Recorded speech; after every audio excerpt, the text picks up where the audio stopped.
Little Margie, starring Gale Storm and Charles Farrell, transcribed in Hollywood.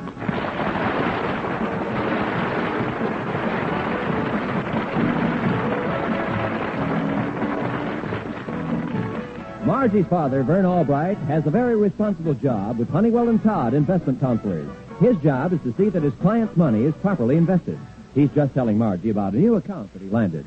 Margie, this will be the biggest account I've ever handled. Well, that's wonderful, Dad. Who is it? A fellow by the name of Sam Stanton. I won't make any money on the account till I find some good investments for him. Gee, if Freddie could only get a break like that. Margie, why do you waste your time with him? What's wrong with Freddie Wilson? I don't have time to tell you now. I'm due back at the office in 3 hours. But in my opinion, Freddie is a stupid dunderhead. Dad, that's awful. Well, can you deny it? No, that's why it's awful. But I think it's unfair the way you pick on Freddie. Someday he'll amount to something. After all, he's still young. Age has nothing to do with it. Now look at young Henry. He ran an automobile into $1 billion. Now what's Freddie ever done? Well, he once ran a motorcycle into a fruit stand. Just missed a cop, too. Hello, Margie. Mr. Albright. Oh, hello, Mrs. Odette. I'm glad you dropped in, Mrs. Odette. We were just talking about Freddie Wilson. Yes.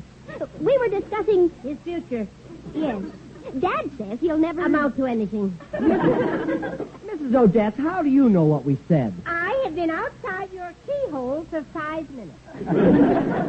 Mrs. Odette, why do you listen at our keyhole? Why should I make yours an exception? After all, I'm the oldest tenant here, and I have squatter's rights on every keyhole in the building. Well, if it makes you happy, I, for one, won't object. Oh, thank you, Margie. Oh, but I've had such a busy day today. The building is jumping with gossip. I'm so tired I can hardly keep my ears open. Well, what's the latest dirt? Well, that couple in 10B had a lulu of a fight last night. He came home a little under the weather. Liquor? No, she licked him. Dad, getting back to Freddie. He's coming over to see you today. He wants to talk to you about setting him up in some kind of business. Come in. Oh, hello, Freddie. Hi, everybody. Mr. Albright, I'm looking for someone to back me in business. Dad, you said you had to find some investments for your new client, Mr. Stanton. Why not back Freddie with some of his money? If I backed Freddie with my client's money, I'd have to go to a psychiatrist and get my head examined. Well, then back him with your own money. An excellent suggestion. Of course, Mr. Albright, you realize that you will be the junior partner. Freddie Wilson, you're the nearest thing to a jerk. I admit it. You do? Sure, I'm sitting next to you.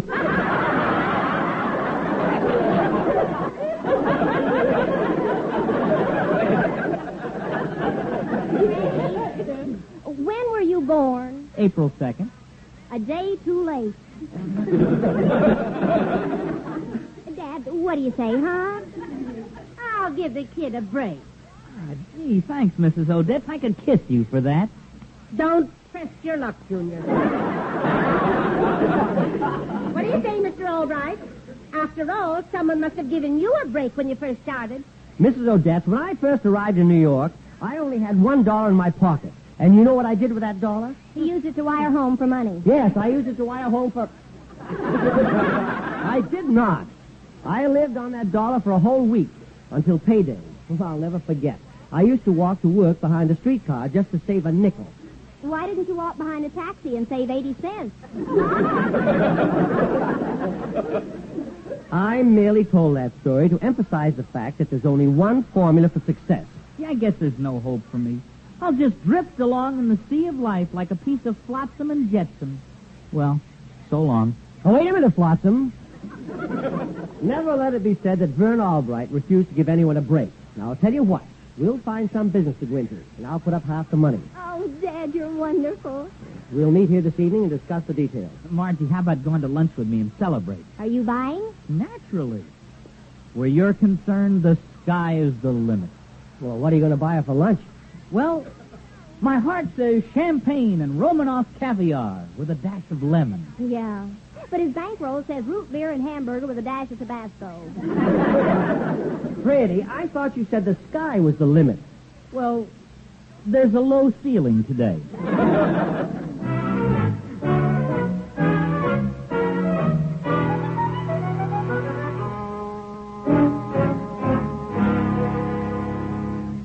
Hi, everyone. Oh, hello, Freddie. Well, let's get down to cases.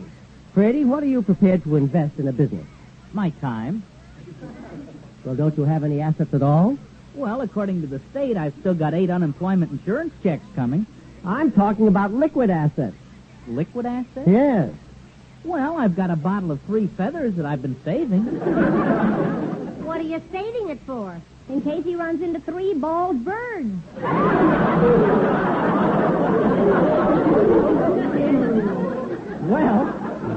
Well, I've committed myself, so I guess this means I'll have to put up all the money. The first thing we must decide is what kind of business to go into. Let's look in the newspaper. There may be some attractive propositions under business opportunities. Let's see now. Apartment house, baby shop, bakery. Bakery? Hey, there's dough in that.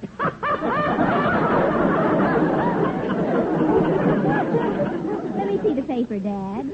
Market for sale, printing shop, reducing salon. Hey, that sounds good. There's a lot of money in reducing. You can get rich off the fat of the land.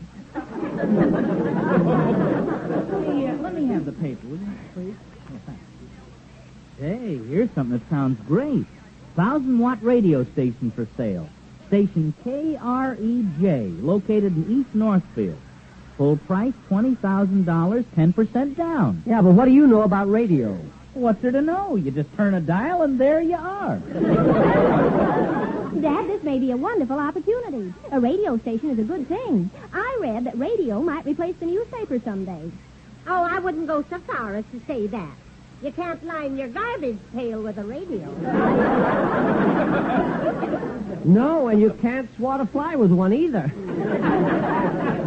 Well, it's an established radio station, Mr. Albright. It probably just runs itself.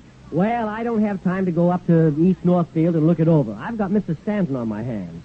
Now, Freddie, you run up there, and if the radio station is all the ad says, make a deal. Oh, leave it to me. Gee, Margie, do you know what this means? If I become a success, I'll be able to ask you an important question. What? Well, I don't know how to put it, but...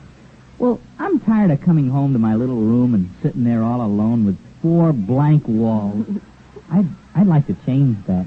Why don't you? Get a room with windows.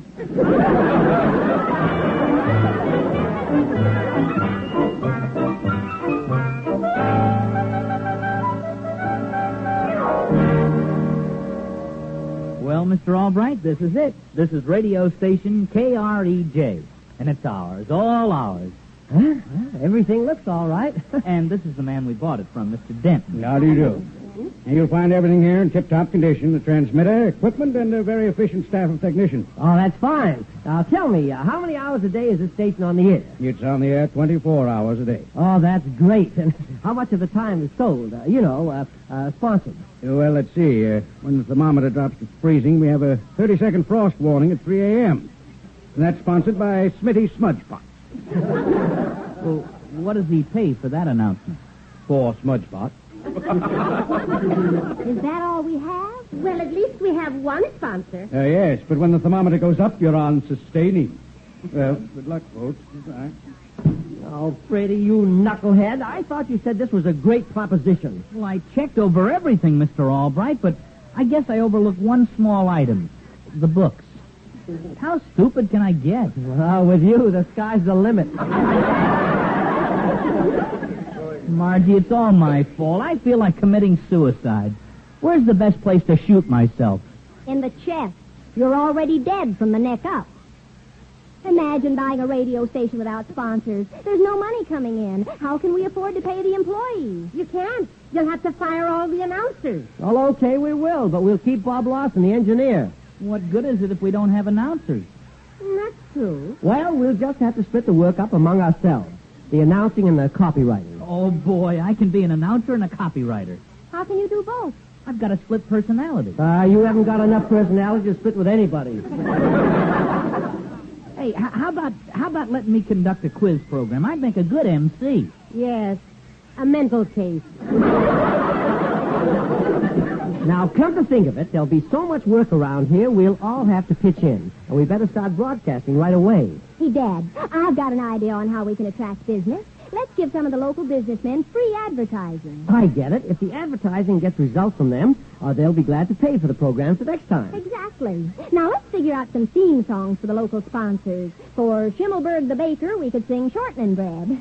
Yeah, and for the city pet shop, trees.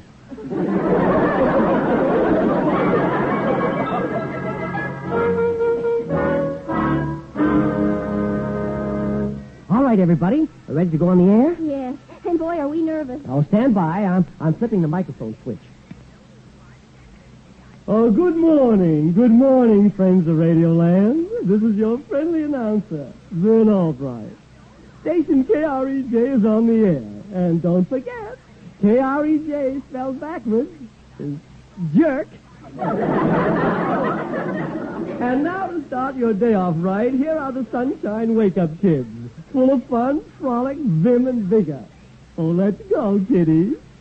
Here we are, the Sunshine Kids, and happy to be back. When it comes to spreading fun, we sure have got the knack. We'll leave you rolling in the aisles until you're black and blue. We'll say what's cooking. Murder, Jack, and And then then we'll say what's new. It's time to start another day, you nieces and you aunties, So, sisters, get your nighties off. and climb into your panties.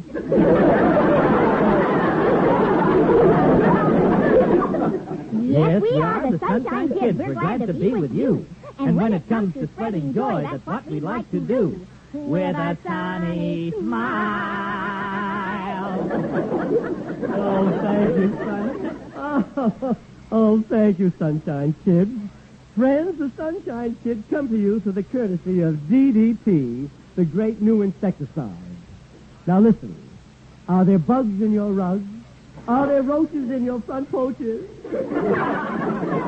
Is there a louse in your house? Is there a rat in your flat? Are there ants in your pantry? Oh, then call on DDT, the great new insecticide. Just one squirt and they hit the dirt. Just one drop and they blow their top. Rid your house of insects with DDT. It drives bugs.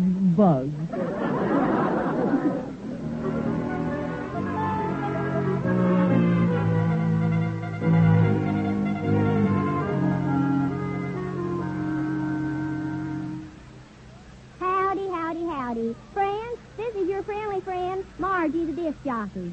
We have some mighty fine music coming up, but first, a word from one of our sponsors, Moe's Barber Shop. You men who are getting bald, drop into Moe's Barber Shop for a shampoo and a Vigoro massage. Vigoro will make your hair sprout like grass. And in 2 weeks, come back to Moe and have it mowed. And now for the music. But friends, before we play our first number, here's a word from another sponsor, Ludwig Schimmelberg's Bakery. So remember, you lovers of good music and pumpernickel, visit Schimmelberg, Ludwig Schimmelberg, the baker. Remember the spelling, B-A-K-E-R. For a real goodie, try Schimmelberg plain cake, 66 cents. Upside down cake, 99 cents.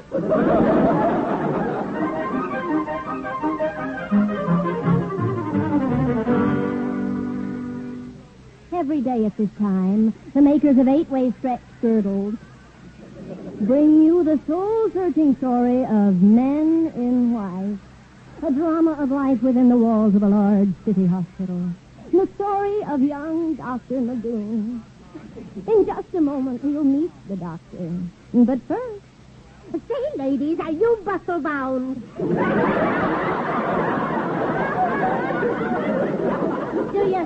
Do you have an hourglass figure with all the sand in the wrong end?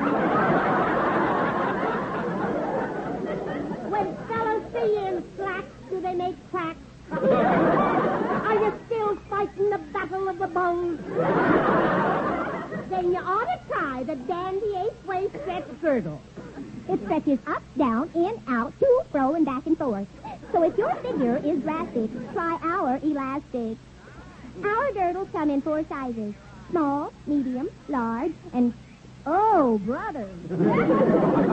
Don't put off buying one. You know how those things creep up on you. And now for our story. Oh, yesterday, you'll remember, Dr. Magoon was ordered to call surgery. So, soft and clear, his voice floated along the corridor of Things in General Hospital. This undue disturbance resulted in a $5,000 fine for the doctor. So he decided that from now on, surgery can call itself. Today, we find him with a head nurse. So you're the head nurse, eh? Yes, doctor. Well, go nurse somebody's head. Like the lady in room 314. She's suffering from trouble of the eardrum. Eardrum? Yes. Here's her room. Good morning, madam. Now I'll take a look at that eardrum. Yes, sir. That ear has a pretty loud drum. And poor woman. What a terrible accident had happened to her ear. Jean Krupa had fallen in. Will she survive the operation? Listen again tomorrow to young Dr. Magoon.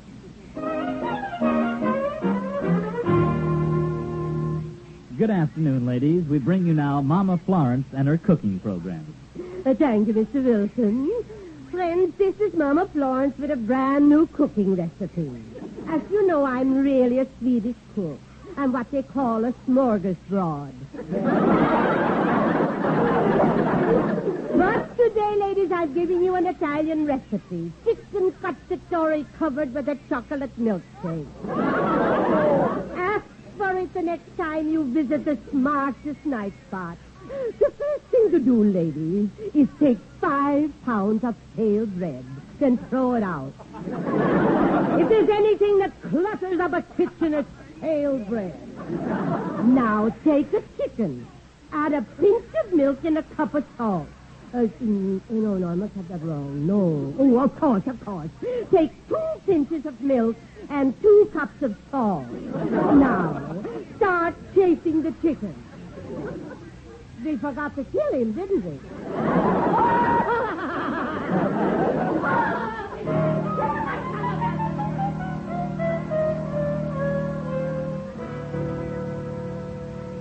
Oh, Margie, Freddie, Mrs. Odette, I've called this meeting to order for one purpose. To remind you that we've been on the air for exactly a week. Now, surely our broadcasting has won us many friends among the local merchants by now. In other words, Dad, now's the time to start getting paid advertising. Exactly. So this afternoon, I want you all to drop in on the local business houses and get us some sponsors. I'll start out with Harris, the jeweler. Freddie, you go see Schimmelberg, the baker. And then the rest of us will visit these other people on this list.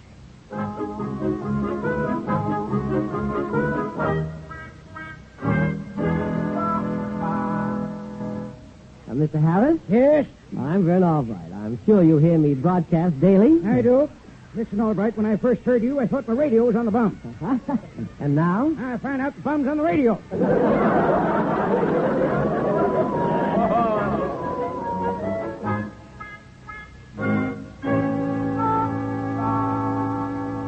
Mr. Schimmelberg? Yeah? I'm Freddie Wilson. You hear me on the radio, don't you? No, I don't. Your program comes on during my bedtime. But my program comes on during the daytime. Yeah, but that doesn't matter. Whenever you are on, I fall asleep.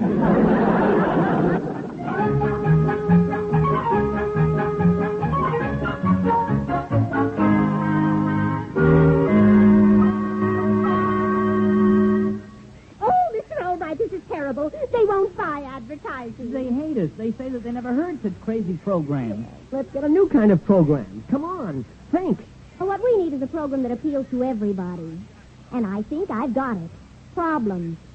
Problems? Sure, everybody has problems. We'll have a board of experts to solve people's problems. Help people who are in trouble. Let them help us. We're in more trouble than anybody. Look, don't you get it? We'll be the board of experts. But how can we advise people? Simple. We'll just use plain horse sense. Okay, but how can we use horse sense when we're going to the dogs?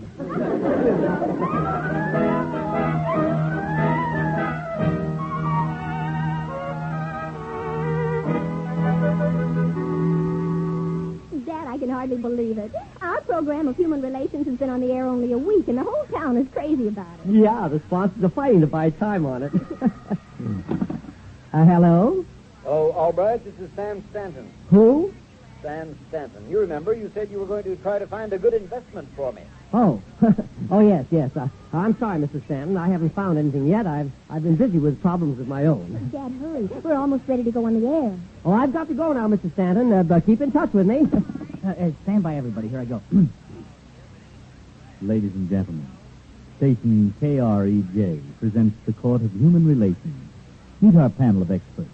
The distinguished British professor, Vernon T. Albright, M.A., L.L.B., Ph.D., former Dean of Psychology, Oxford University. Hip, cheerio. Cheerio and all that sort of rot. The famous French director of the Paris Institute of Family Problems, Mademoiselle Margie. Bonjour. I am so glad you are in trouble, so we could help you. And the world-renowned Dr. Florence Odette, director of the Alaska Family Foundation for Eskimos. Love.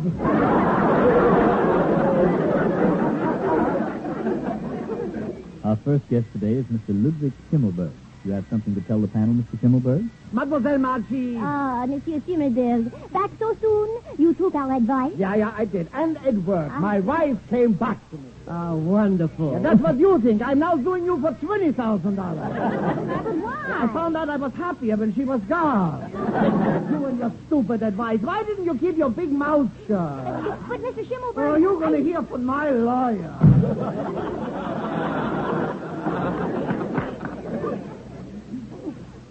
Oh, $20,000.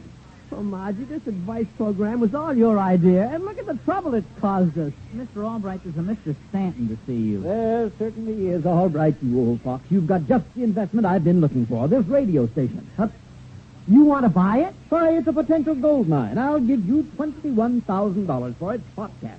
Sold. Dad, this gets us off the hook with that $20,000 lawsuit. And $1,000 left over. Yeah, but we've had operating expenses of $990.22 since we took this station over. Which leaves me a grand profit of $9.78. And you said I couldn't succeed in business. Oh! Margie, Yes, Dad? why is that kid so half-baked? His father couldn't keep up the payments on the incubator.